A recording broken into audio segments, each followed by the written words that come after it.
Solo debe continuar. Y esto es gol, y esto es gol. Allí está el goleador de la historia de Newell's, Víctor Ramos. Como para que la gente viva el fútbol y no otra cosa. Ramos se encargó de hacer el gol que le negaron antes por una posición adelantada. El gol de Ramos, el segundo de Newell's a los 35 minutos. Ramos, 2 para Newell's, 0 para River.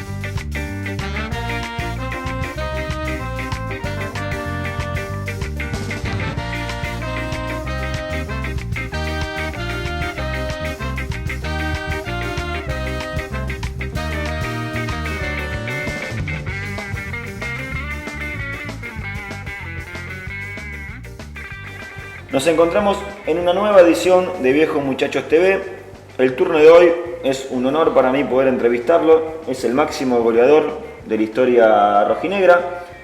104 goles, 104 gritos de gol que nosotros, bueno, por edad quizás de quienes conducimos el programa y quienes estamos en la producción, no hemos podido disfrutar en carne propia, pero por supuesto que quedan escritos en los anales de la historia rojinegra. Estamos hablando de Víctor Rogelio Ramos, Condorito. Un gustazo. Vamos a empezar hablando un poco acerca de qué es su vida actualmente y qué estuvo haciendo el último tiempo. Después sí nos vamos a meter en todo lo que es su historia como jugador. Bueno, en estos momentos, hace 2 años estuve en la Academia de Grifa trabajando, enseñando a los delanteros, porque yo no hice el curso de técnico, nunca me gustó. Pero lo que yo me dedico es a enseñar a los delanteros, definición, lo que yo hacía prácticamente cuando jugaba. En este momento, salí de la Academia de Grifa, tuve una conversación con el Yaya Rossi, con Sensini, para ver si podía insertarme en las inferiores para enseñar a los delanteros de Newell's, que es mi sueño. Quedaron en contestarme, así que esperemos que se pueda dar eso. Bueno, digamos, eso le abre una puerta a la ilusión de poder, de una vez por todas, quizás poder participar en lo que es en la vida futbolística e institucional del club desde otro rol, por supuesto. Viene la pregunta, ¿no es cierto? Si está pendiente de todo lo que pasa en Newell's, si va a la cancha, sí, si lo sigue al equipo. Totalmente. Nosotros, los exjugadores nos han dado un camión horario para ir a todos los partidos y en cada evento o peñas que hay, nos llaman para ir a los exjugadores, caso mío, Alfaro, Zamora cuando estaba, casualmente ahora tenemos una invitación para ir a Villa Constitución el sábado. Ajá. Que vamos con Garrido, con el Kichi Garrido, que se ocupa de todo. En ese sentido no estoy muy integrado, veo mucho fútbol, voy a la cancha, veo inferiores también, me gusta. Y uno como hincha de Newell's, como ser de Rosario, como estar en la historia del club, es un halago muy grande poder estar y que la gente, obviamente, como ustedes en los reportajes, que se acuerdan de los exjugadores, que hemos dejado algo en el club, pero la institución nos ha dado mucho también. Bien. Pregunta casi obvia, pero también vale la pena, si usted se siente reconocido en la calle por el hincha. Totalmente, ya te digo, yo creo que el mayor halago que puede tener un exjugador, y más nacido en Rosario y de una institución como Newell's, es el cariño de la gente cuando uno va a la cancha, cuando lo reconocen. Obviamente por ahí chicos de tu edad o muchachos que no nos han visto jugar, pero los padres, los abuelos le dicen quién éramos nosotros, se meten en la página de Newell's y obviamente sale toda la historia de cada uno de nosotros. Y el reconocimiento de la gente es lo que uno se va a llevar siempre, ¿no? Porque ya te digo, estar en la historia de un grande como Newell's, para mí es el mayor orgullo que puedo tener. Le voy a contar una anécdota particular. Yo cuando era muy chico, que no había internet, digamos, tenía 6, 7, 8 años, yo siempre quería saber quién era Víctor Rogelio Ramos, porque me lo contaban, me decían que había sido el máximo goleador de la historia de Newell's, y no había fotos, fácil acceso, digamos, sí había, pero no las podía buscar, y me acuerdo la primera vez que lo vi en foto, digamos, y después lo vi en la cancha un montón de veces, fue como decir, por suerte se me pudo develar esa curiosidad, ¿no? Porque para el hincha hablar de aquel que fue el máximo goleador, campeón inclusive, por ahí quizás no se toma dimensión cuando, por ejemplo, estamos haciendo esta entrevista, pero en esta persona, en usted, hay una historia que es muy rica y muy impresionante, que cualquiera de nosotros daría la vida por hacer aunque sea un gol, y usted hizo nada más y nada menos que 104. Pero bueno, era un reconocimiento que quería hacer personal. Vamos a hablar un poco de la llegada al club. Comenzó jugando en el Club Río Negro de Rosario, si no nos equivocamos, y llegó a Newell's en el año 1975, a la edad de 16 años. ¿Cómo se dio esa llegada? ¿Cómo fue que terminó jugando en Newell's? Te comento. En principio, yo había ido al Babi de Newell's, que había un señor que llamaba Simón Piacenti, y jugué en el Babi de Newell's, pero ese señor se peleó con la comisión directiva y se fue al Club Río Negro.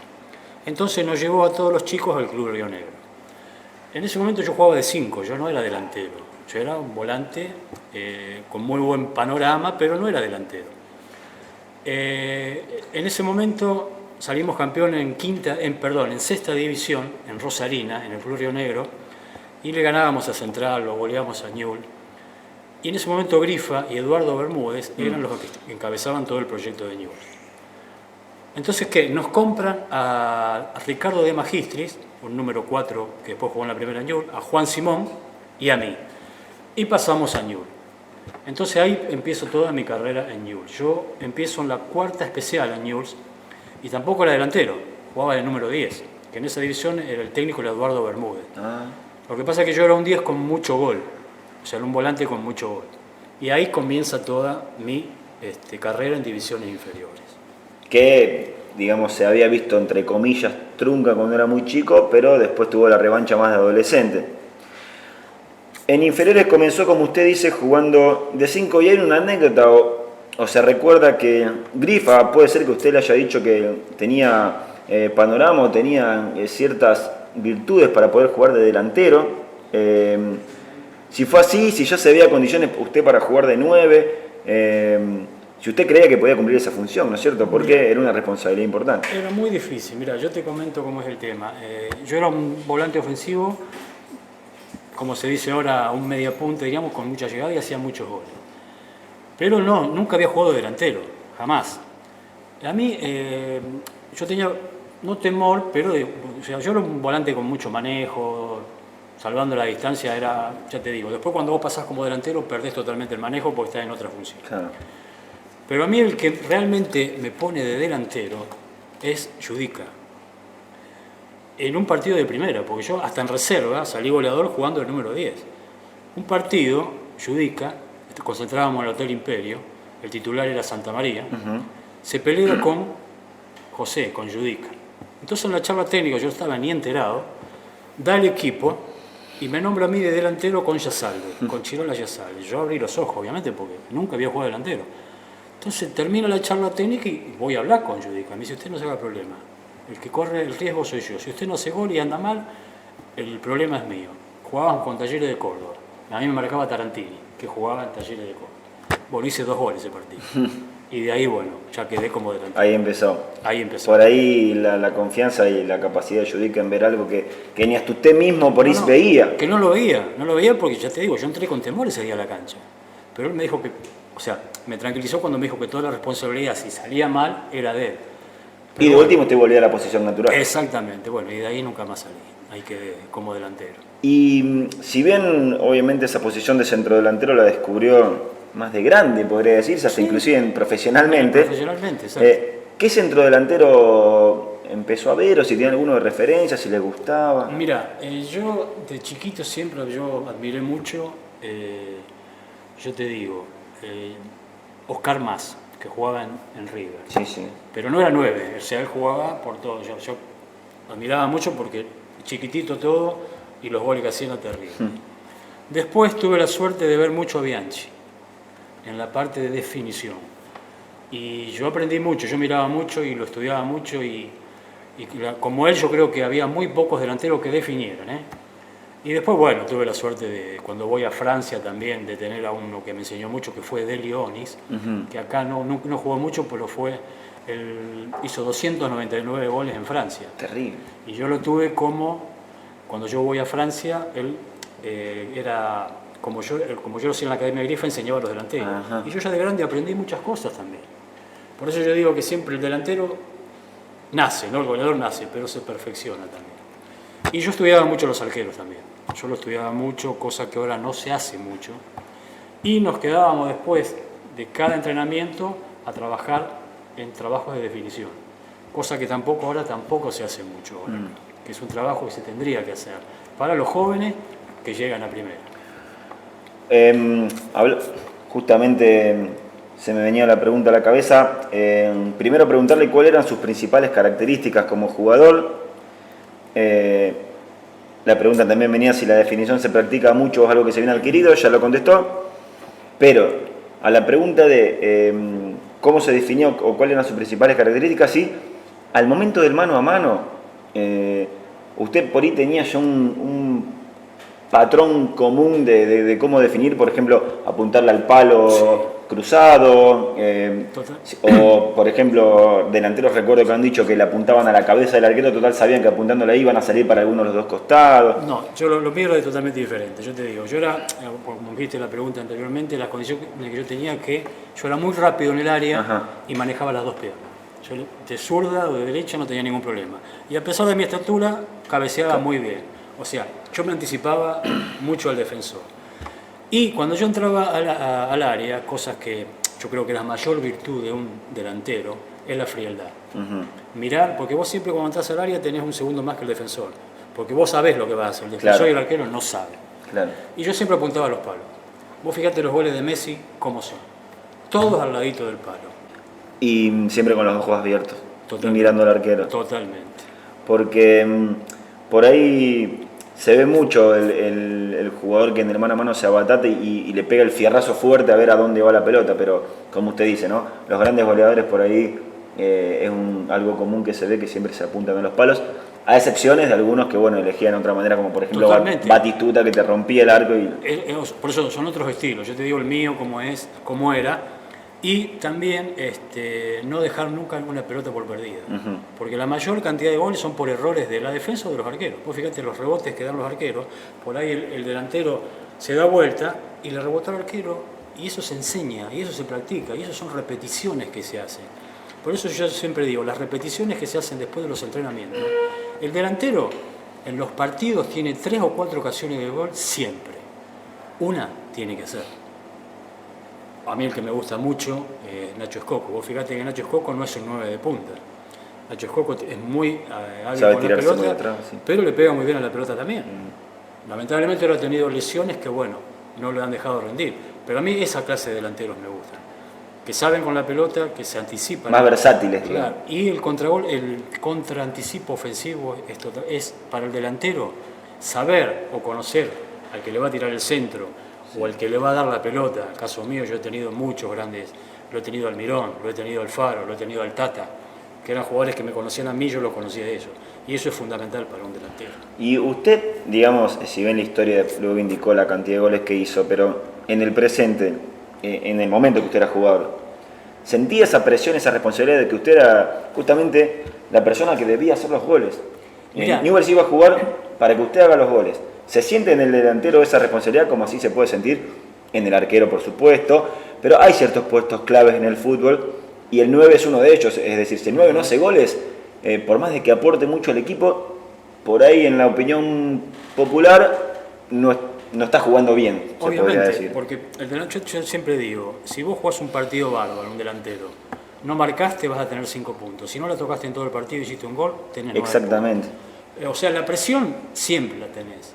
Lo que pasa es que yo creo que la presión se te va acumulando por ahí si vos sos un goleador y en 5 o 6 partidos no haces goles. Yo nunca tuve eso. Yo más de 3 partidos no estuve sin hacer goles. Claro. Entonces la presión no la tenía tanto. Cortar la racha rápido. Claro, ahora si vos das 6, 7 partidos y no haces goles, tenés una presión. Más que vos sos el que generás toda la situación. Sí, hasta inclusive te puede, digamos, terminar sacando del equipo. Totalmente.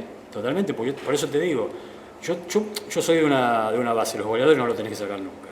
Pero está bien, tenés que tener un plus de partido. Si no tenés 6, 7 goles y 7 partidos y no convertido, obviamente el técnico tiene que buscar otra variante. Seguro. Ahora sí vamos a pasar al año 1978 versus Huracán, que fue su debut. Es mi debut.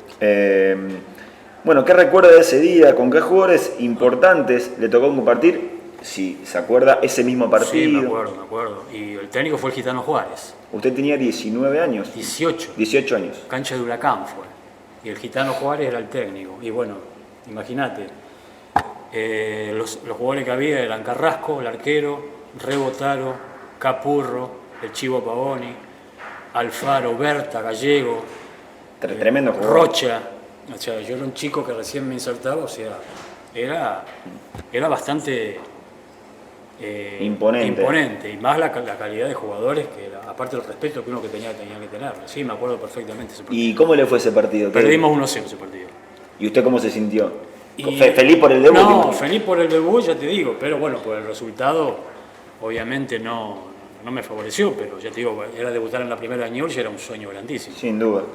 Y bueno, en el año, luego 5 años después, en el año 83, como mencionábamos antes fuera del aire, sale goleador del torneo metropolitano con 30 goles. En aquel momento, ¿usted tomó conciencia de semejante logro? No, yo tomé eso después. Yo te comento porque atrás mío salió Bianchi. Yo hice 30 goles y Bianchi salió con 19 o 20. Que usted mencionó hace un rato que era yo uno de sus referentes. Exactamente. Pero yo no tomé dimensión de tantos goles porque yo creo que pasa ahora también. Ellos lo tomás con el tiempo. Porque hacer 30 goles en un campeonato como es ahora largo, era muchísimo. Muchísimo, sí. Y bueno, yo después con el tiempo, cuando yo me voy a Francia, ahí tomo, más o menos me empiezo a dar cuenta de lo que era marcar. Inclusive esa cantidad de goles es lo que le debe haber permitido una transferencia al exterior, sin duda, ¿no? Exactamente. Yo de ahí, después ya se estaban dadas todas las condiciones para irme yo y que me voy a Nantes.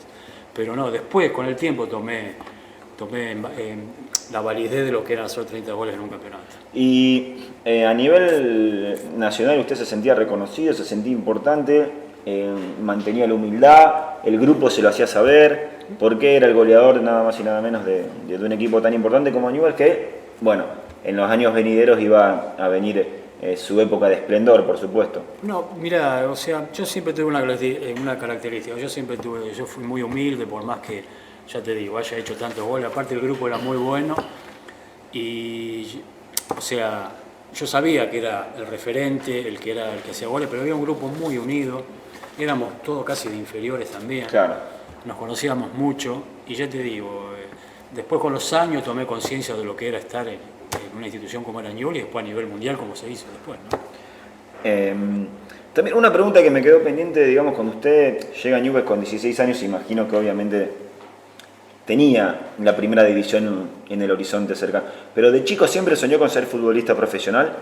Y yo empecé cuando paso a Newell's. Ahí. Estando en Río Negro, no. Claro. Ya era como jugábamos en la Rosario. Ahora cuando paso a Newell's, sí. Ahí creyó que podía llegar. Me di cuenta que tanto Simón, yo hablaba mucho con Juan Simón, sí. Ahí nos dimos cuenta que podíamos estar en una elite ya diferente. El sueño nuestro era obviamente llegar a la primera. Seguro. Que bueno, después gracias a Dios lo concertamos todo. Antes de hablar del retorno al club, usted por supuesto tuvo un paso por Francia. ¿Qué nos puede contar? Un breve repaso, qué experiencia tuvo, cómo le fue en aquellos años ir a Europa. Si bien no era algo no era algo muy común, eso es lo que quiero decir, de ser transferido al fútbol exterior. ¿Cómo lo vivió? Mira, como experiencia fue bárbaro. Yo estuve casi 4 años y medio, 1 año en Nantes y 3 años en Toulon. El primer año fue difícil, ya te digo, tuve varias lesiones. Después cuando voy a Toulon salgo goleador, hice 20 goles en Toulon y estuve 2 años más allá. Y como experiencia fue riquísima, aprendí un idioma, aprendí otras culturas, a nivel futbolístico me fue bien. Y después, bueno, el retorno, si querés te cuento cómo fue el retorno a Newell's. Sí. Me acuerdo que estábamos Almirón, él estaba también en Tours, yo estaba en Toulon. Y en conversaciones ese año anterior sale Central campeón, 87. Claro. Y me llama José Judica, que se había hecho cargo del club. Sí quería retornar a Newell's. Yo tenía 3 años más de contrato todavía en Francia, un buen contrato. Pero bueno, nos llaman, como se puede decir, nos llenan la cabeza, tanto a Almirón como a mí y después al Faro, que eran los 3 que veníamos, y se hace el retorno a Newell's. Y ya te digo, gracias a Dios, retorno a Newell's, salimos campeones con todos jugadores de las inferiores y yo me convierto en el máximo goleador de la historia. Podríamos decir que la palabra o el concepto sentido de pertenencia en aquellos años estaba más que inculcado también. Totalmente. En aquel futbolista que había surgido de la cantera y que había bueno, tenido un cariño especial por el club, el caso de usted, el caso de Almirón, el caso de Roque Alfaro. Exacto. Usted nos contó cómo se dio el retorno, pero me gustaría saber cómo se dio la transferencia, si usted se acuerda quién lo llamó. Mira, yo te digo, la transferencia se dio porque yo hablé directamente con José, con Judica, que antes no había representantes y no había intermediarios prácticamente. La transferencia, digo, de Newell's al Nantes, ¿eh? No, de Newell's al Nantes sí, la hizo un empresario, Rafael Santos, se llamaba, que hizo todo él. Y bueno, ya te digo, por la cantidad de goles, todo, había muy pocos empresarios. O sea, era, como vos dijiste anteriormente, era muy difícil pasar al fútbol europeo, cosa que ahora es mucho más fácil. Pero el intermediario fue Rafael Santos, que hizo la transferencia. Bien, y siempre deseó volver a Newell's cuando se terminó concretando, pero el día que se fue, ¿soñaba con algún día volver? Sí, totalmente, porque ya te digo, uno lo llevaba en la sangre, sabía que en algún momento se iba a dar, y bueno. Se había ido bien de Newell's inclusive. No, muy bien, me había ido mucha goleador, claro. Me acuerdo del último gol que hago, se lo hago a Boca, faltando 2 minutos y que lo dejamos fuera de la liguilla en el Nacional, y ese fue mi último partido en Newell's antes de ir a Francia. No, me fui muy bien de acá. Y ya pasando a aquel título del 88, que muchos se animan a decir, el mejor Newell's de la historia, algunos dicen el mejor equipo, el que mejor jugaba. Sí. ¿Qué importancia tuvo el Piojo Judica en aquel logro?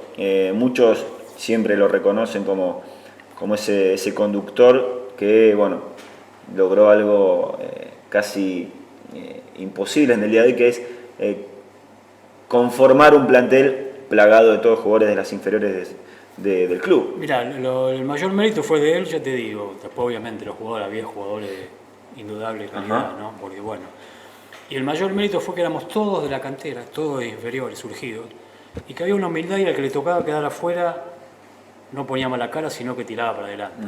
Te estoy hablando de jugadores, Cossoni, aparecía Balbo, yo, Almirón, De Sotti, o sea que por puesto delantero tenía 5 o 6 que podían jugar tranquilamente. Después estaba Alfaro, el Yaya Rossi, el Tata en su mayor esplendor, lo tenías a Sensini, Basualdo, el Taylor, el Bautazo, el gringo Scoponi. O sea, era un grupo totalmente. Y lo fundamental de eso era que la familia... Que todos triunfaron en su carrera. Y que las familias eran amigas. Claro. O sea que eso yo creo que fue el mayor logro, fue... la verdadera unión de grupo. El ensamble que teníamos como grupo. Y después, se dieron los resultados 3 fechas antes, ya éramos campeones. Sí. ¿Qué sensaciones le quedó en aquella Copa Libertadores del año 88? Si fue una cuenta pendiente. ¿Cómo vivió esas finales? Porque está, viste, ese mito o ese dicho de que en Montevideo era casi imposible ir a ganar, que se la pasó muy mal. Era difícil, yo te digo. Yo cuando ganamos 1-0 acá, sabía que iba a ser muy difícil.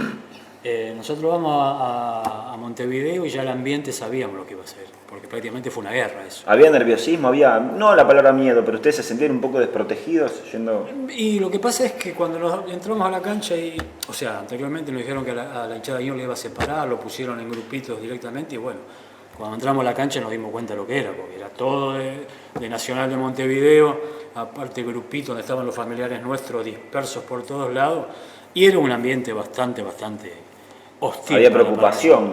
Y sí, porque habían apedreado los colectivos, los autos particulares, o sea, la preocupación estaba.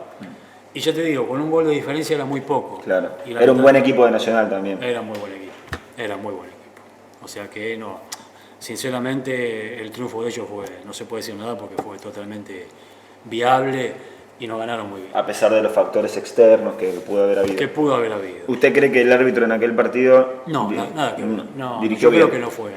No influyó para nada. Bueno, antes mencionábamos, cuando repasábamos un poco las estadísticas, que usted le ha marcado en Newell's 5 goles a nuestro clásico rival y 1 en Unión, como usted mencionaba. 1 en Unión ante... ¿Qué recuerdos tiene de los clásicos en aquellos años? Si lo vivía como un partido especial, porque 5 goles al clásico de la ciudad, sin duda que es imposible que el hincha de Newell's no lo reconozca y no quede en el corazón eso. Y obvio, yo creo que todos los goles, bueno, se gritan, ¿no? Pero yo era especial cuando le hacía un gol a Central, era totalmente especial. No era un partido más, nunca fue un partido más. Cucurucho Santamaría es el máximo goleador con 9, después creo que estoy yo, o Robles, y después vengo yo. Y para el hincha de Newell's, obviamente, vos podés haber hecho 100 goles, pero si vos no le hiciste gol a Central, prácticamente es como una materia pendiente, ¿no? Y para mí también hubiese sido lo mismo. Pero bueno, tuve la suerte de marcarle. ¿Recuerda esos goles? Sí, ¿Alguno? me acuerdo. En cancha de Central, creo que le hice 3 en cancha de Central y 2 en cancha de Newell's. Y en cancha de Newell's me acuerdo un partido que estábamos con 10 hombres, perdíamos 3-1, lo empatamos 3-3, creo que yo hice el segundo o el tercer gol del empate, obviamente son los que más se gritan. ¿Y el gol más lindo que le hizo a ellos, se acuerda? En cancha de Central, el más lindo es una jugada que paso a 3 defensores y se lo hago en el arco que da al río. Eso sí. Bueno, igualmente debe ser de los mejores recuerdos que tiene. El clásico que mejor le fue a nivel grupal y el que peor quizás le fue, ¿se acuerda? Y un clásico que el peor fue un partido que perdemos 2-1 en cancha Central, que no merecíamos perder, que hay un tiro libre de Bausa que se desvía en la barrera y lo hace el gol. Y el mejor fue el año del campeonato cuando hace el gol de Sotti, que le ganamos 1-0 en cancha de Newell's, y después de ahí ya sabíamos que después de ese partido... Imposible que se escapara. Totalmente. Que, bueno, antes habíamos hablado, parece que son premonitorias las preguntas, porque usted me las dice y luego también están. No, cuando mencionábamos que otros delanteros le gustaron de la historia de Newell's, se nombra Escoco y usted ya lo mencionó. Usted, además de Escoco, ¿algún otro le ha gustado? Yo tenía mucha admiración y fue una persona que me ayudó mucho cuando yo empezaba a jugar en primera, que yo admiraba mucho, era Cucurucho Santamaría. Para mí fue uno de los... Jugaba por las dos puntas como sea, era goleador, guapo, y ya te digo, aparte de la parte futbolística, fue una persona que me ayudó mucho cuando yo me inserto a la primera división. Y cuando usted llega a Newell's, ya lo mencionamos en el 75, ¿se acuerda quién era el centrodelantero de la primera división? Si usted lo pudo ver. Y cuando, ahí jugaba uno que se llamaba Moyano, que después se fue no jugó mucho tiempo, después fue a España, y después viene ya Salvi también, ya jugadores con historia. Rocha, que era un jugador que no era 9-9, pero ya jugaba por izquierda. Y después, bueno, la Tota Rodríguez ya también empezaba a jugar en primera. Y sí, me acuerdo perfectamente. ¿Usted cree que, como antes decíamos que muchos soñamos con hacer aunque sea un gol en primera, si algún día se podrá superar esa marca, esos 104 goles? Hoy en día a nivel actual lo vemos difícil porque los jugadores que están en el actual plantel le faltan muchos goles para poder igualarlo, pero bueno. Sí, o sea, son muchos goles y también estar en cierta edad que ya, si vos me decís un chico de 24, 25 años con 50, 55 goles, ya decís, bueno. Pero bueno, en el caso de Maxi y de Escoco, yo creo que ya están en una edad que hay que hacer 45, 48 goles para superarme, es mucho. Pero los récords están para romperse, eso sí. Inclusive, hoy en el fútbol actual son muy pocos los casos de aquellos jugadores que juegan muchos años en un mismo equipo. Si bien, obviamente, Nacho tuvo 2 vueltas y hace un gran número de años en el cual ha jugado, pero son casos excepcionales. Así que, como usted dice, los récords están para romperse. Están para romperse. Digo, pasó con Messi en el Barcelona, ahora pasó en el Paris Saint-Germain con Ibrahimovic, que también agarró el récord, pero bueno, ya te digo, tenés que tener una cierta edad y una cierta continuidad. Seguro. Y en el fútbol argentino ahora marcar 45 goles, 50 goles es muy difícil. Muy difícil. Y para aquellos que no han tenido la posibilidad de verlo jugar en vivo y en directo, si ven en la actualidad algún jugador con características similares a las suyas. Y mira, Nacho, yo me identifico mucho con Nacho, porque ya te digo, yo no era 9 de punta. Claro. Me movía por todo el frente de ataque, tanto por derecha como por izquierda. No me quedaba estacionado, ya te digo, tenía un pique corto muy bueno y le pegaba con las 2 piernas, así que yo me identifico mucho. Y aparte veo la calidad de Nacho que tiene para jugar, no solamente como delantero, sino para tirarse atrás y elaborar maniobras para llegar a la ofensiva. Y en aquel campeonato del 88, vamos a jugar un poco con su apreciación, ¿no? Si bien fue el equipo entero y se han hecho hincapié en lo grupal, ¿qué jugador lo deslumbraba a usted? ¿Qué jugador usted miraba y decían, es bueno en serio? Si ven, todos eran grandes jugadores, pero por ahí siempre hay debilidad por algún compañero. Yo tenía dos. Primero uno, el Tata, porque el Tata estaba anticipado a la jugada, un segundo antes ya sabía lo que iba a hacer él. Y otro que yo lo veía y que me gustó siempre, y yo veía que iba a ser el Yaya Rossi. Para mí el Yaya Rossi fue uno de los volantes más completos que yo vi en el fútbol argentino. Esos dos jugadores siempre me deslumbraron. ¿Y podríamos nombrar a esos dos jugadores como en su carrera en general? ¿O de todos los equipos que ha pasado, algún otro jugador que usted haya visto y haya sido un distinto en serio en esa gran trayectoria? Lo que pasa es que, ya te digo, yo después me voy a Francia. Ahí ha visto grandes jugadores. Ahí vi grandes jugadores. Yo lo vi a Platini, jugadores, lo vi a Girés, lo vi a Tiganá, jugadores que por ahí no se recuerda mucho, pero fueron en la época de Francia, que no fue campeón, pero el mediocampo de Francia era Girés, Tiganá y Platini. La Francia del 82. Sí, estaba Rocheteau, un número 9, o sea, que me tocó enfrentarlos. En ese momento estaba Francescoli en el Racing Matra de París. O sea, yo vi grandes jugadores y tuve la suerte de tener compañeros también que integraban la selección de Francia. Había un libro que se llamaba Maxime Bossis, que jugaba conmigo en Nantes también. O sea, la calidad de jugador era la verdad súper. Pero rescatamos al Yaya y al Tata. Sí, no, ya te acá digo, en Newell's. ¿Y usted finaliza su carrera en Unión y en Chicago? Al revés. Yo voy en Chicago y luego en Unión. Cuando yo me voy de acá de Newell's, quedo libre, me voy a Chicago. Salgo goleador con 32, 33 goles. Está bien que era la primera vez. Sí. De ahí yo me iba a retirar y me llama Mario Sanabria, que era el técnico de Unión. Voy a Unión, salgo goleador en los torneos cortos con 11 goles también. Fue muy bien. Sí.